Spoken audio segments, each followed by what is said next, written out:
Good afternoon, everyone. My name is Muqaddis Rafiq. I have my partners Jack, Logan, and Alvin here today. Together, we put this presentation. Together, we are gonna talk about People Express, our financial results, and our internal and external analysis. For the competitive position in the airline industry, our main strategy was to keep our costs lower at all times. We struggled a bit in the first few rounds, but we managed to keep the cost lower in regards to our competitors. Not only that, we believe that there is a huge potential for growth and demand with the budget-friendly airline. We achieved our competitive advantage by setting a fair price for the customers. Also, we kept the service scoop at zero point 0.6 throughout the simulation because we wanted to prevent the loss of any current or potential customers. In the last 2 years, we increased our people fare by 10%, which helps us prevent the loss of any current or potential. In the last 2 years, we increased our people's fare by 10%, which helped us to gain the most market value. As far as the price position goes, we were way lower than our competitors. Our competitors' price position was 0.099 and ours was only 0.095.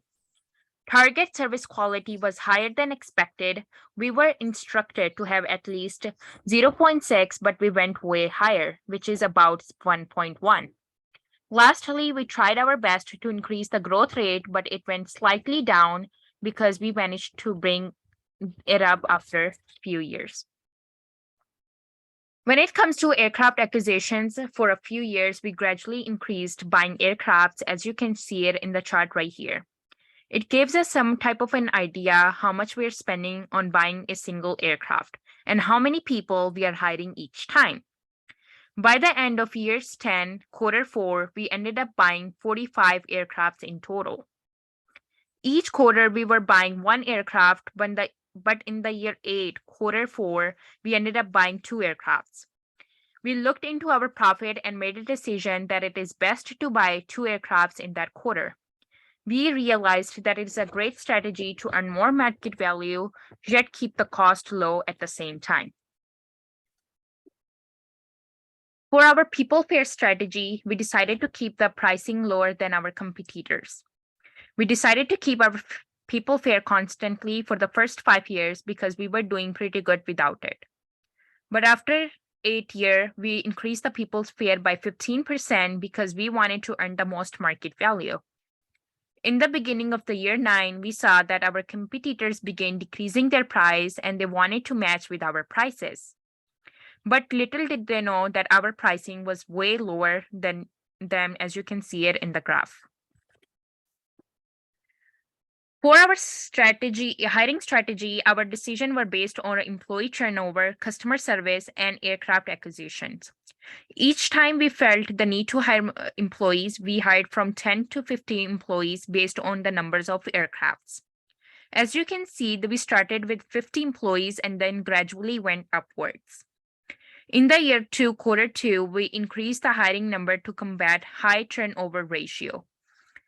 And we were buying more aircraft, so it did make sense to hire more employees. After year 2, we went back to the constant rate of hiring employees, and the number lands between 20 to 50 employees to maintain a strong level of customer service.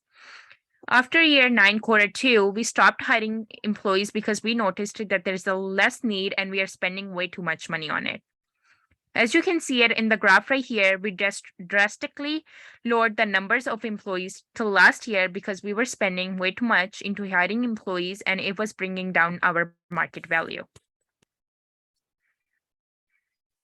For our marketing decision, we increased the marketing fraction by 0.01 based on the plane acquisition. The strategy was based on two variables. The first one is plane acquisitions and the second one is load factor. We kept the marketing fraction constant the whole time till the first 8 years, then we started to increase it by 0.06 due to the increased amount of aircrafts that we were buying. After that, we decided to lower down the value of it, which we regret later because we were still buying more aircraft and it was bringing down the market value. Now I will hand over the presentation to my other partner, Logan. Yeah, now we'll be talking a little bit about the service scope. So luckily enough with the service scope, we were able to keep it around 0.6. in relation to the competitors, which was stuck at around 1. And in the simulation, obviously, we needed to just stick with one number and then carry it out throughout the rest of the quarters within that year. And we just thought 0.6 was something that, although it might not have showed up in the scope of service as something that was comparable to competitors, towards the end, though, which we'll be talking about later, the service quality, ours was much, much better than the competitors, and that is what helped make up for it. Moving over to the financial results, kind of talking about the market value, net income, that kind of thing. Our stock price, which didn't really have a number in this, kind of leveled out close to 40, somewhere around 40, 50. So it was really good, and having a good share within the market, considering that the market value did fluctuate. It definitely spiked in the beginning and then leveled out towards the end, and then dropped a little bit and came back up to around 610 million with a spike at about 650 million. And the net income throughout the 10 years was fairly steady. It had a spike around year 4 and then leveled out at around 100 million throughout the next 6 years. And with the liquidity and the solvency, we thought this was a very satisfied outcome for kind of what we had to deal with, considering that we didn't have any investments in this until kind of around year 9, when we actually decreased the amount of planes that we had, and our marketing, because we realized that we didn't need them anymore.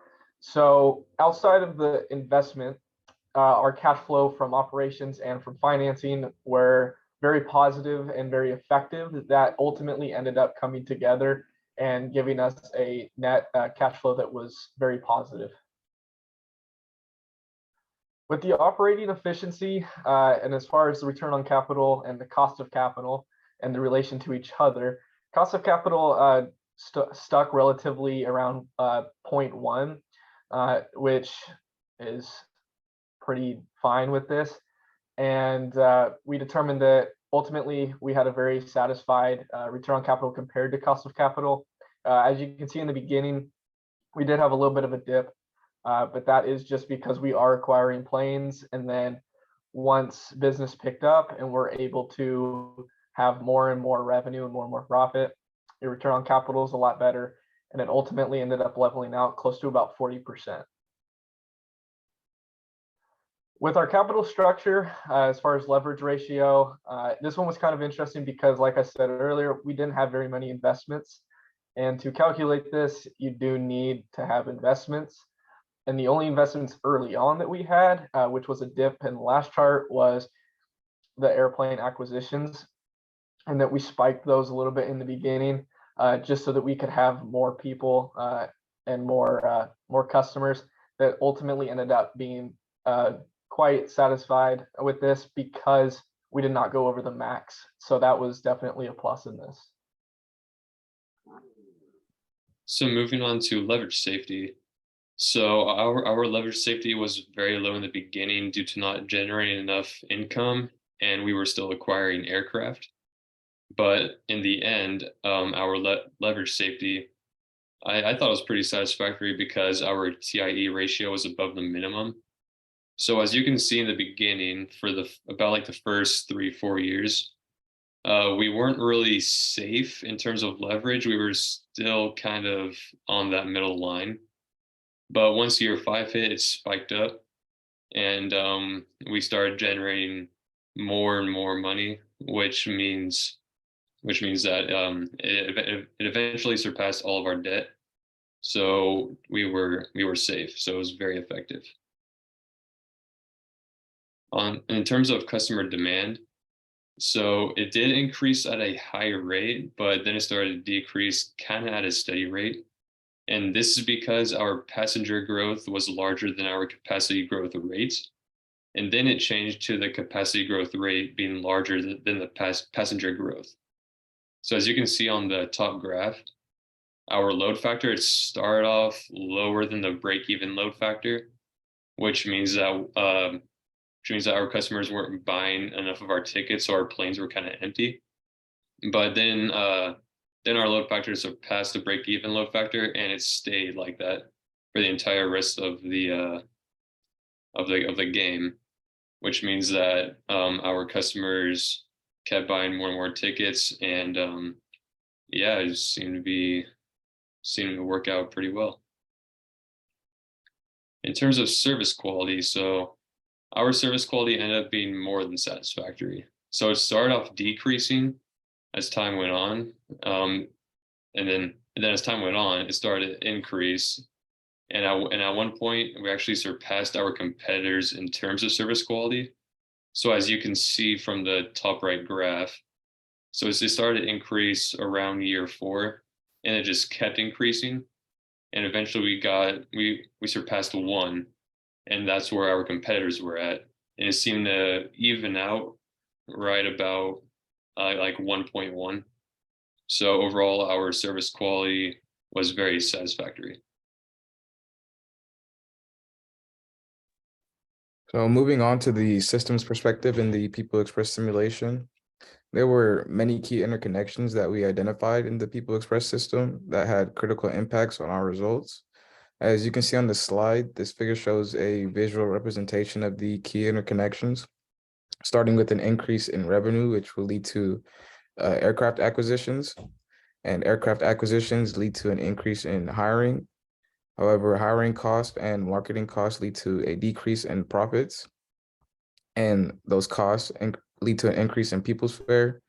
Employee turnover led to an increase in employees hired, and our employees per plane led to an increase in service quality.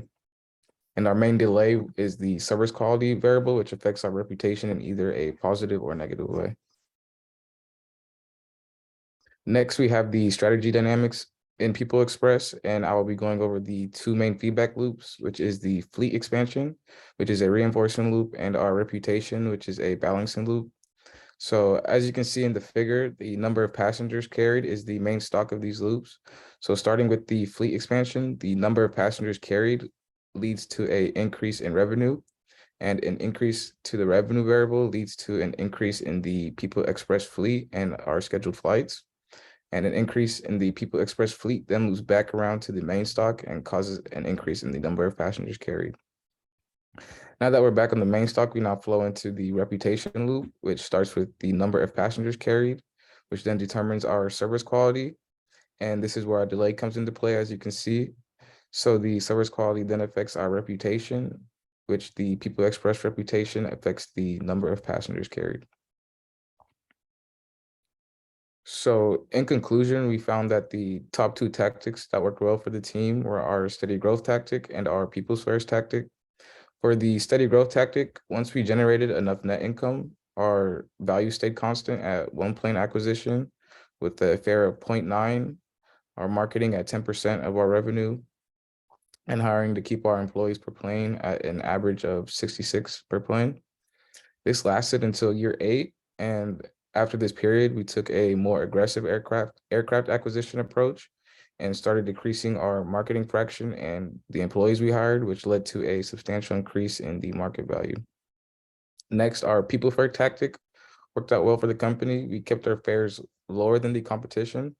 This tactic made People Express more satisfying to the customers, hence the lower prices compared to our competitors. Towards year 8, we increased the fare by 15% to gain more market value, and our competitors were trying to match our prices. However, we still had better prices than them. And a strategy that wasn't the best was our return on asset being greater than the cost of capital strategy, because our total operating cost was a bit high. And so during the first 6 years, we overemphasized the number of employees we hired in order to combat employee turnover, instead of focusing on just the employees per plane we needed to keep our service quality adequate. On the marketing side of things, we didn't take our load factor into account, which when making our marketing decisions, thus causing our load factor to be well above the break-even point, which then means we kind of wasted money on marketing expenses, hence our passenger growth being larger than our capacity growth rate for many quarters. And that will conclude our presentation. Thank you for listening.